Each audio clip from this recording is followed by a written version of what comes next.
Welcome to Octane Mobile Gaming.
Welcome once again to the channel. I am Octane, your host, and we're gonna take a look at the next deck for.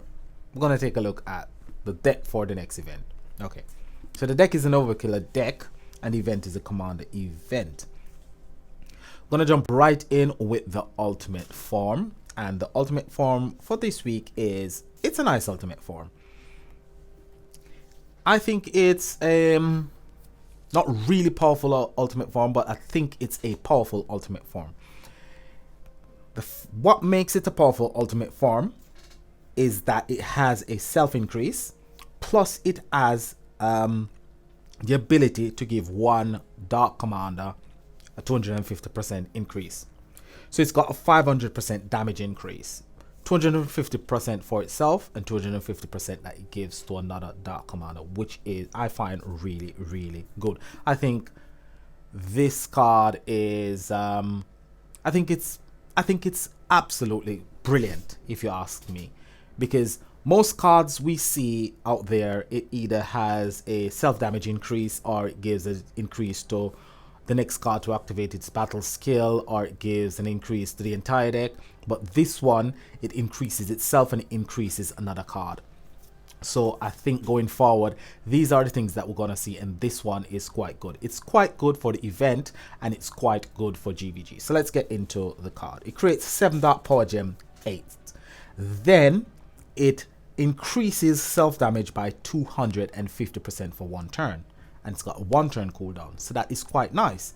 So every single turn this card will be dealing, it would be dealing damage that's increased by 250%. So it's got the ability to deal massive damage every single turn, which is quite good. It's got 2 passive on board, the first of which is a healing passive. So once per turn, when a damage or an attack buff is activated, it heals for 10,000% of hero's recovery. Now this week we've got a buff for the boss, which is counter. So counter will wreak havoc on your health plus it is able to kill you. It's not like Thorns that will take down your health but it won't kill you, or Traitor that takes down your health but it won't kill you. This one will actually kill you. Siphon is not too much of a bad debuff. So one is a buff for the boss and one is a debuff. So having this heal will help you as well. Now the second passive, Shared Learning, is quite good. At the start of each turn, it gives one Dark Commander a 250% self damage increase. It's just plain words. When it says self damage increase, it's just a damage buff basically.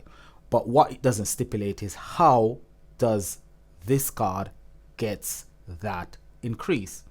Does it get the increase if it's the first Dark Commander that activates its battle skill, or is it just the random Dark Commander? It doesn't stipulate. But I'm gonna make an assumption and say it's the first card. It's the first Dark Commander to activate its battle skill. So if I activate this card's battle skill first, it will gain that 250% self damage increase plus the 250% self damage increase from the passive, so 500% damage increase, which will make it quite powerful. Don't quote me on that. I haven't got the card, haven't seen it in action, but I'm assuming that's the way it's gonna work.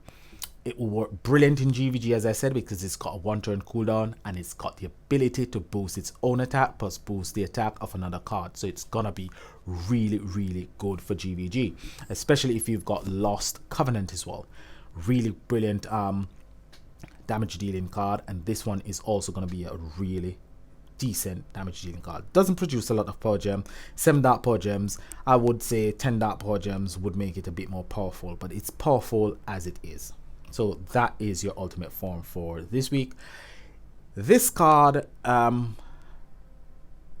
was thinking when I first saw it that, oh, okay, this card is gonna take the place of Metaverse Master because it's got a bigger damage increase, but it won't, because Metaverse Master is more diverse. Diverse in the sense that it's a staple part. It's a part of every single deck. It's a staple in almost every deck creation. Very few deck creation doesn't include Metaverse Master. So Metaverse Master still got its place in the game, but this card is just adding to that massive amount of damage that we get each week when we had Metaverse Master to the mix. So this is the Master Collection card. The Master Collection card isn't very powerful, isn't very useful. It's primarily there because you need the soul to create the ultimate form. It creates 7 dark power gem 8s, 1-turn cooldown, gives you a heal with the passive. That's all it does, apart from dispelling Siphon, which isn't a really bad debuff anyway. So all in all, your Master Collection card isn't very useful. What is useful is your ultra rare. So your ultra rare will increase self damage by 250%. It's got a 1-turn cooldown, and it will give 1 dark commander every single turn 250% self damage increase.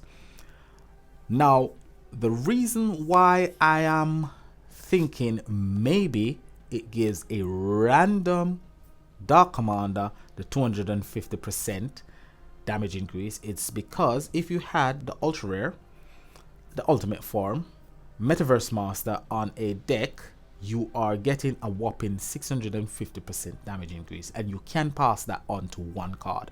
You can pass that on to Lost Covenant, which has got a 300% damage increase already on its own. So with that 650% on top of that 300%, that's 950%, which is really a decent amount of damage. So that is quite nice.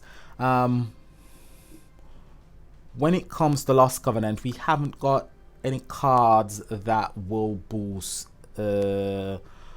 Beast Killer's attack.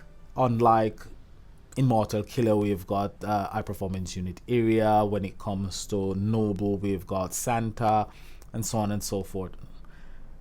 In the realm of Beast Killer, we haven't got that, because if you mix damage and attack together, you get a more pronounced damage output, a more pronounced amount of damage. But we haven't got that when it comes to Lost Covenant. Now, the main hero isn't brilliant, but it's okay. It creates 5 dark power gem, 1-turn cooldown, and it heals, much like the Master Collection card. it isn't very useful. The supporting card this week, it creates Dark Power Gem, 3 Dark Power Gem ones, which is okay. I'm not going to complain about that because I've been asking for a long time for supporting cards to create Power Gems. And now we're getting supporting card that creates Power Gems. So all I want to see is the supporting cards creating a bit more Power Gems over time, becoming a bit more useful, just a bit more powerful, not as powerful as the main hero, but a bit more powerful that people in the lower leagues or people who are just starting out or free to play can actually enjoy the game and still be a bit effective in the lower leagues. So that's all we're asking for. That is your deck for this week. So let's take a look at some cards. Now we're going to start with historical heroes. We're going to start with the 3 historical heroes that will give you the killer skill, 2 of which is not really that brilliant, but there's one that is far better than the other 2.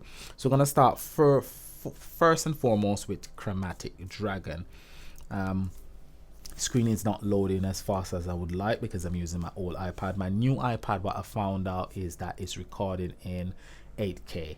Don't know what that is, don't know how to adjust it, but that is the reason why I'm having problems uploading my videos. That's the reason why I haven't been uploading a lot of videos as I would like to, but I'm using my old iPad and it's working just fine. So Chromatic Dragon is a really old card. It will create 1 Dark Power Gem 2s, and for the next 2 turns it will create Power Gems. It creates Power Gems over a period of time, and when you get up to the 3rd or the 4th turn it creates a bit more Power Gems, but it isn't very powerful, isn't very useful. It's got the Ultimate Gem. Ultimate Gem isn't very useful. It does give you 30% attack increase. That's not going to help you much. It's a very weak, useless ultimate form. Fierce Family is another ultimate form that won't do very much for you. It has got an attack boost on it, but it's only for the cards that came with this deck. So it only boosts the cards that are part of this deck. So this one isn't very useful. It's got ace on it. All in all, it isn't really a powerful ultimate form. What I would like to see is the ability to upgrade some of these ultimate forms, or some of the ultimate forms that we have that really and truly they're just collector's items. If we could trade them in for something that is actually useful nowadays, because most of these are just taking up space in my inventory and they're not very useful. Lords of Zixalba. I never can pronounce the name of this. I normally just call it Excalibur. Lords of Excalibur is the most useful of the 3. This one will give you an upgrade. It'll upgrade all Dark Power Gems on the board to 1 level higher. It will create Dark Power Gem level 7, and it will increase damage by 6% for 1 turn. It's got a 2-turn cooldown, which I find quite nice, quite useful. On attack, it creates an extra 7 Dark Power Gem 6s. And it's got revive on it. It does increase self HP by 50%. So all in all, it's a really nice ultimate form, really usable, especially for the event. If like me, you haven't got the ultimate form yet, or you won't be able to get the ultimate form, a combination like this will work really well. I mean, it won't be as powerful as somebody who's got the new ultimate form, especially at 6 pink star, because new ultimate form will give a combination like this a bit more power. Now this combination uses Lords of Excalibur as the card that's going to give us the killer skill, and it's going to give us an upgrade as well, give us a few Power Gems on the board. Metaverse Master needs no introduction, will give us 150% damage increase. This goes to the first Dark Commander or the first card to activate their battle skill. The next one is Lost Covenant. I've got this at 5 pink star, awoken 5 times. Could have had it at 6 pink star, but I refuse to spend any money to buy souls. So the soul store was out. If I had the cash to splash, I would have gone into the soul store and I would have got the souls for this one to take it up to 5 pink star. But as it stands, haven't got the money, so I'll keep it at 5 pink stars until I'm able to upgrade it to 6 pink star. What this does, it converts all non-Dark Power Gems to Dark Power Gems. It upgrades all Dark Power Gems to 2 rank, and then it creates 14 Dark Power Gems and gives give itself a 300% damage increase. It's got 2 passive on board. The first is Twilight Embrace, which is absolute garbage. It's just gem raining. We don't really need gem raining in this day and age of the game. We need power gem raining now. Power gem raining, that's the name of the game. The next one gives you a heal for 6,660% of heroes recovery. Long Night Harbingers, this one is going to give us 140% damage increase. It's got a 3-turn cooldown, creates a decent amount of power gem 8s, 11. It's got Last Stand, so Last Stand will stack with Revive, which Lords of Excalibur has got. So you've got 2 Revive with this combination. This one is quite a nice ultimate form. Seaborn Scallywag is the last card on this combination. This one will give you an 80% damage increase. It will give you a 1 level upgrade for all your dark power gems on the board. It's got a 3-turn cooldown, and on attack it creates an additional 6 dark power gem 6s. Battle skill will create 8, passive will create 6. So this is a nice ultimate form, and from these ultimate forms you can actually create a nice deck that can go through the quest map quite easily and quite nice. So what I'm thinking, if I add the ultimate form, now if I add the ultimate form, I would just get rid of Seaborn Scallywag and use the current ultimate form as the lead card.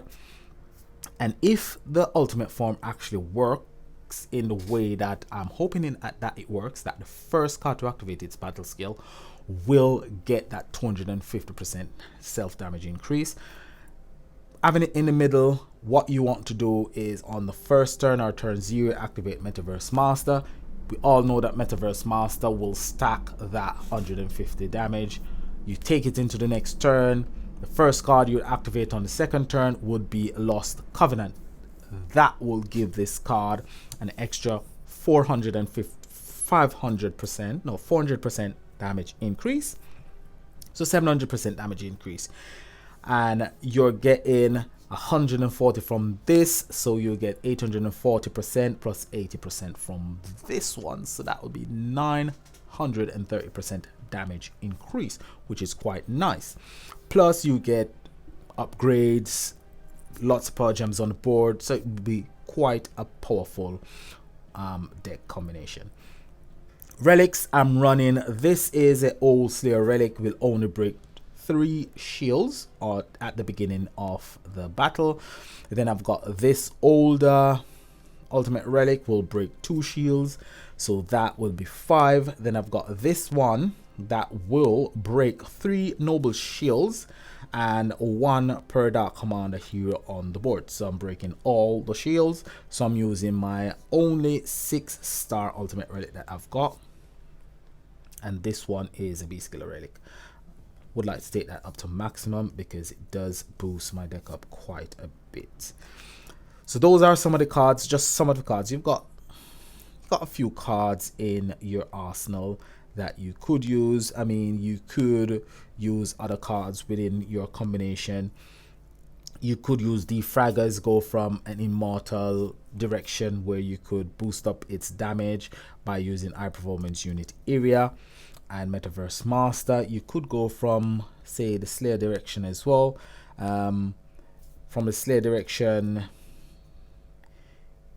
you could use quite a few cards within the Slayer collection, but the Slayer collection, your Dark Slayer ultimate forms or Dark Slayer deck is not going to do as much damage as your Dark Commander, but it depends on what you have. Use what you have to get what you want. But I'll try tomorrow to see if I do manage to get a copy of Master Collection or Ultra in the 500 gem vault. We'll be going in the retro vaults as well to get enough coins, because I need, I think, about 28 coins to craft both the Master Collection and the Ultra Rare to get this ultimate form. Really like this ultimate form, so I think I'll go for this ultimate form. Let's check the news link. The news link, there's one bit of news that is worthy of mentioning in news link. So get the ultimate hero 100% of the time On step 7 of this week's event vault, the ultra rare hero will be guaranteed. Now you see, I like that. Even though I don't go up to tier 7 99% of the time, there's that 1% of the time where you actually are able to go up to tier 7. You've got the coins to go up to tier 7. And if you go up to tier 7 and you manage to get one master collection card on tier 6 and ultra on tier 7, it's worth it. It was worth it going up to tier 7 because it's quite expensive when it comes to gems to go up to tier 7. It's over, I think it's over 20,000 gems to go up to tier 7. And to get one pink star ultimate form is it's rewarding because you get what you wanted, rather than going up to tier 7 and you just get one master collection card. Probably go to tier 7 twice or 3 times and you get nothing. That is heartbreaking, heartrending. So I think the ultra rare should be guaranteed on tier 7. I think they shouldn't remove it at all. It should always be guaranteed on tier 7. So it's up to you. It would be a personal choice. If you want to get ultimate form, you know you can get ultimate form by going up to tier 7, because the one pink star ultimate form most of the time isn't very powerful. Yes, it helps you a lot of the time to play the event. You're not as effective in the solo leaderboard or even the global leaderboard with the one pink star ultimate form, but it's quite nice to have the ultimate form. So that's gonna be it from me today. If I manage to work out the technical issues, which I think I've worked it out, I will be uploading far more videos from here on in. Possibility combination as well. A lot of you don't watch possibility combination, but I'll try and give you a bit more content as we go along, because it has been frustrating over the last few months to actually bring content, because it's just frustrating trying to upload a video and it tells you 16 hours till the video is uploaded. That's just absolutely frustrating, but is what is. I'll try and work it out and get round the snags. Until next time, this is Acton saying peace and enjoy the rest of your day. Bye for now.